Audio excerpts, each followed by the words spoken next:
Hey folks, in this video I want to show you some keyboard shortcuts that I use on a regular basis to move layers up and down the layer stack. So it's a very simple, quick tip that I think might help you out.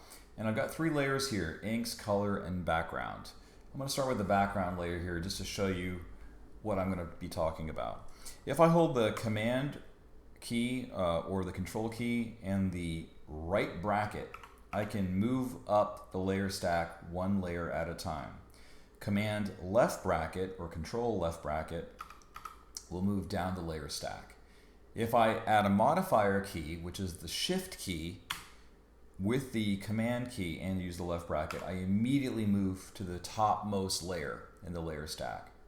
Conversely, holding down the Shift and Command key with the left bracket moves the layer all the way down the layer stack. These are really right keyboard shortcuts to know. For example, I'll do it again. If I take the color layer, hold down the Command key and the right bracket, it moves it up. Command left bracket moves it down the layer stack. So this is one quick way that you can move layers up and down. And this becomes really handy when you're dealing with, say, hundreds of layers, and you are working on a layer that's on layer 75 and you want to move it up to layer 129, you can do that. The other thing that's also pretty neat is you can not only, most of you are familiar with like locking layers, right? But you can also color coordinate your layers too. If I right click and choose, say, blue for this particular layer, this allows me to keep track of similarly colored layers so I can quickly find them if I'm dealing with hundreds of layers.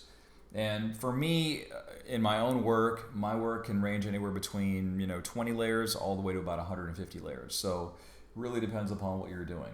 So color coordinating your layers can be very helpful too.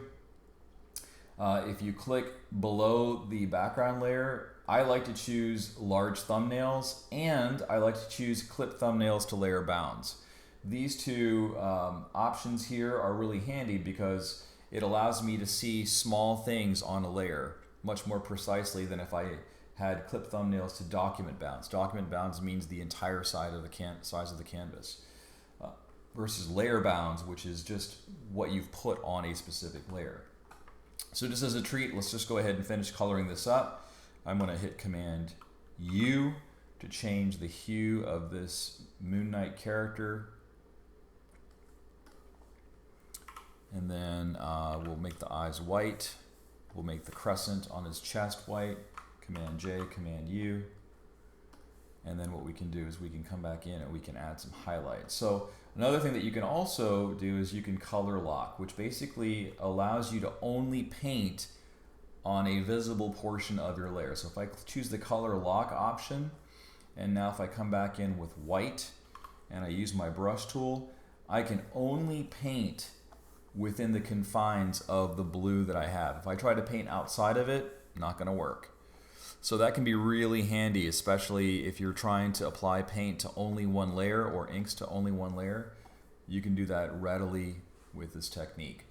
So you'll see this finished in the thumbnail here, but I hope you found this to be useful and helpful. It's I think going to really improve your Photoshop game if you give these techniques a practice. Let me know how it works for you.